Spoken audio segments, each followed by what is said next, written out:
कभी मानसून में बिहार आइए। यहाँ के मेहनती किसानों और खेतों में लहलहाती हरियाली को देखकर आपका दिमाग ये नहीं समझ पाएगा कि बिहार एक पिछड़ा राज्य क्यों है। पर वास्तविकता यही है। समस्या बहुत पुरानी है और इतनी बड़ी है कि इसका कारण किसी एक चीज में खोजना जल्दबाजी होगा।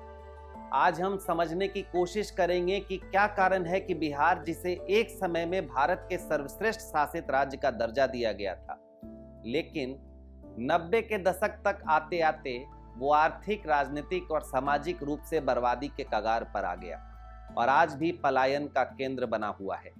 हमने इसका जवाब 5 बिंदुओं में देने की कोशिश की है। आपसे उम्मीद है कि आप हमारे पहल को एक बार जांचेंगे और कुछ छूट गया हो तो हमें उससे परिचित कराएंगे। आजादी के बाद श्री कृष्ण सिन्हा बिहार के पहले मुख्यमंत्री हुए, जिन्होंने 1961 तक शासन किया। वहीं 1990 के बाद से अब तक के 35 सालों में यहाँ 4 मुख्यमंत्री हुए हैं। बीच के 39 सालों में कायदे से तो 6-7 मुख्यमंत्री होने चाहिए थे, लेकिन इस बीच 19 मुख्यमंत्रियों का शासन आया। इनमें से एक मुख्यमंत्री ऐसे भी थे जिन्होंने केवल 4 दिन शासन किया। 39 साल तक बिहार राजनीतिक रूप से अस्थिर रहा।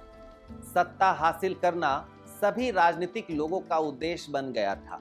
राजनीति इतनी हावी थी कि श्री कृष्ण सिन्हा के बाद लालू यादव ही ऐसे मुख्यमंत्री हुए थे जिन्होंने 5 साल का शासन पूरा किया। अब जब सब नेताओं की नजर कुर्सी पर थी, तब एक राज्य के रूप में बिहार का लक्ष्य पीछे छूट गया। मुख्यमंत्री और विपक्ष के नेता साल दर साल बदलते रहे, लेकिन शासन हाशिए पर चला गया। आजादी के बाद बिहार में झारखंड भी शामिल था। इस कारण बिहार खनिज संपन्न राज्य था, जिसका फायदा बिहार को मिलना चाहिए था। जमशेदपुर में तो आजादी के पहले से ही टाटा के उद्योग स्थापित थे और उम्मीद थी कि इसी तर्ज पर और भी उद्योग स्थापित होंगे, क्योंकि यहाँ कच्चा माल पर्याप्त रूप से उपलब्ध है। लेकिन 1952 ईस्वी में भारत सरकार ने फ्रेट इक्वलाइजेशन पॉलिसी FEP को लागू कर दिया। इस पॉलिसी का उद्देश्य था कि लोहा, स्टील और सीमेंट जैसा जो प्रमुख कच्चा माल है, उसकी ढुलाई पर सब्सिडी देकर देश के विभिन्न क्षेत्रों में संतुलित औद्योगिक विकास को बढ़ावा देना। यदि ये पॉलिसी नहीं आई होती तो बिहार में ही अधिकांश उद्योग स्थापित होते, लेकिन FEP के अंतर्गत कच्चे माल के परिवहन पर इन उद्योगों को सब्सिडी दिया गया, जिस कारण इन उद्योगों ने बाजार या कोस्टल इलाकों में अपना व्यवसाय स्थापित किया। इस पॉलिसी ने न केवल बिहार बल्कि पश्चिम बंगाल और उड़ीसा को भी नकारात्मक रूप से प्रभावित किया। बिहार को प्रकृति ने यह लाभ दिया था, लेकिन इस नीति ने प्रकृति द्वारा दिए गए लाभों को समाप्त कर दिया। जिस वक्त इस नीति को लागू किया गया था, उस वक्त बिहार में कांग्रेस की ही सरकार थी, इसलिए इस नीति का विरोध नहीं हुआ। ये नीति प्राइवेट इन्वेस्टर को हतोत्साहित करता रहा, जिसके परिणाम स्वरूप विकास की प्रक्रिया रुक सी गई। 1990 के बाद लालू यादव के नेतृत्व में पहली बार सुरक्षित और मजबूत सरकार का गठन हुआ। तब इस नीति का विरोध किया गया, जिसके बाद 1993 में इस पॉलिसी को समाप्त कर दिया गया, लेकिन तब तक बहुत देर हो चुका था। बिहार एक सामंती ताने बाने वाला राज्य है। यहाँ भूमि पर अधिकार बहुत असामान्य है। 40% कृषि योग्य भूमि पर 3% लोगों का अधिकार है। आजादी के बाद बिहार उन राज्यों में शामिल था जिन्होंने सबसे पहले जमींदारी प्रथा का उन्मूलन किया। जमींदारी प्रथा समाप्त करने का कानून सन 1950 में पारित हुआ था। इस कानून ने जमीन पर हकदारी को बदल दिया, लेकिन भूस्वामियों ने तिकड़म का सहारा लिया और बड़ी बड़ी जमीनों पर कब्जा बनाए रखा। सामंती परिवारों ने कागज पर अपनी जोत भूमि का विभाजन दिखा दिया और भूमि उन्हीं के अधिकारों में बनी रही। बहुतों ने बेनामी कब्जे दिखा दिए। उन्होंने अतिरिक्त भूभाग को उन बंधुआ सेवकों के नाम दर्ज करा दिया जो कभी जुबान खोलने की हिम्मत नहीं कर सकते थे, या फिर ऐसे नाम लिखा दिए जो वास्तव में उनके पालतू जानवरों के नाम थे, जैसे भोला मोती मोहना सीत पीत हथिया बने चिराग। इस तरह बिहार के अधिकांश भू संसाधनों पर एक बहुत छोटे वर्ग का कब्जा था। इस कब्जे ने आर्थिक असमानता को जन्म दिया। वहीं आजादी के बाद देश की हवा बदल रही थी। सदियों से वंचित लोग अब वंचना को स्वीकार करने के लिए तैयार नहीं थे। बिहार सरकार का जमींदारी व्यवस्था को खत्म करने का नाकाम प्रयास और यहाँ मौजूद असमानता ने नक्सलवादी आंदोलनों के लिए इसे एक उर्वर भूमि के रूप में तब्दील कर दिया। बंगाल के नक्सलबाड़ी में 1967 में शुरू हुआ सशस्त्र क्रांति 1970 के दशक से ही बिहार में अपना गढ़ बनाने लगा। पुलिस इनसे निपटने में नाकाम थी। कई सालों तक तो यही चर्चा रहा कि इनसे निपटा जाए तो कैसे। नक्सलवादी माओवादी आंदोलन उच्च जातियों के वर्चस्व के खिलाफ था। बिहार में उच्च जातियों की सामाजिक, आर्थिक और राजनीतिक पकड़ बहुत मजबूत थी। लिहाजा उच्च वर्ग भी लामबंद होने लगे। बिहार आम लोगों के लिए असुरक्षित हो गया था। यहाँ रहने वाले लोगों के लिए पलायन एक बेहतर विकल्प था। लेकिन वो लोग जिनके कई पुरखे इसी जमीन पर रह चुके थे, उनके लिए पलायन भी आसान नहीं था। इसलिए कम से कम वो अपने बच्चों को जल्द से जल्द दूसरे राज्यों में भेजना शुरू कर देते हैं। बिहार के मध्यम वर्गीय मनुष्यों के पलायन के साथ साथ यहाँ की धन संपदा का पलायन भी शुरू हो गया।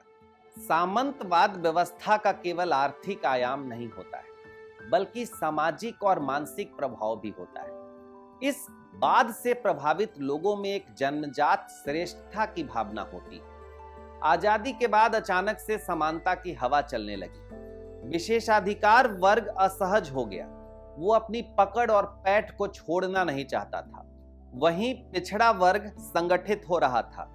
चुनावों में इन्हें प्रतिनिधित्व मिला था और धीरे धीरे इस वर्ग में चेतना का विकास हो रहा था।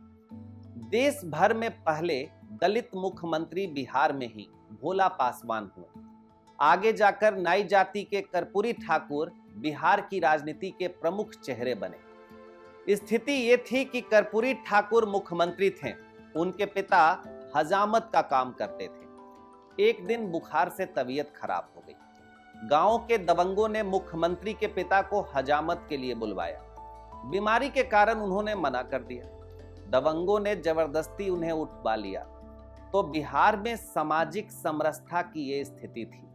कर्पूरी ठाकुर बिहार ही नहीं, देश के पहले मुख्यमंत्री थे जिन्होंने अति पिछड़ों को और आर्थिक रूप से पिछड़े स्वर्णों को आरक्षण दिया। और इन्होंने ही बिहार में पहली बार पूर्ण शराबबंदी भी की थी। खैर, कर्पूरी ठाकुर की राजनीति खत्म होने के बाद बिहार के पटल पर लालू यादव का उदय।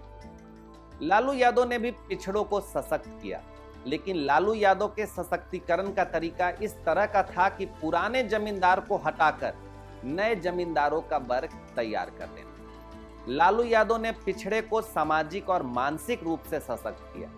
अब पिछड़ा वर्ग सशक्त होगा, उच्च वर्गों की चाकरी नहीं करेगा, दुआ सलाम नहीं करेगा, बराबरी के दर्जे पर बात करेगा। तो प्रतिक्रिया तो होनी तय थी, हुई भी। 1990 का दशक इसी प्रतिक्रिया का दशक था। सामाजिक तनाव ने पलायन को और बढ़ा दिया। अब आए नीतीश कुमार। नीतीश कुमार ने पिछड़ों को और ज्यादा सशक्त किया। लालू यादव ने मानसिक और सामाजिक सशक्तिकरण किया था। नीतीश कुमार ने आर्थिक सशक्तिकरण कर दिया। और इसके लिए उन्होंने जो सबसे बड़ी चीज की वो सोशल इंजीनियरिंग। चुपचाप शांति से ऐसी पद्धति बना दी कि शासन का प्रमुख पिछड़ा ही रहेगा। नीतीश कुमार के बाद भी नीतीश कुमार का सशक्तिकरण जेंटलमैन एम्पावरमेंट है, बिना हो हल्ला के, शांति से चुपचाप।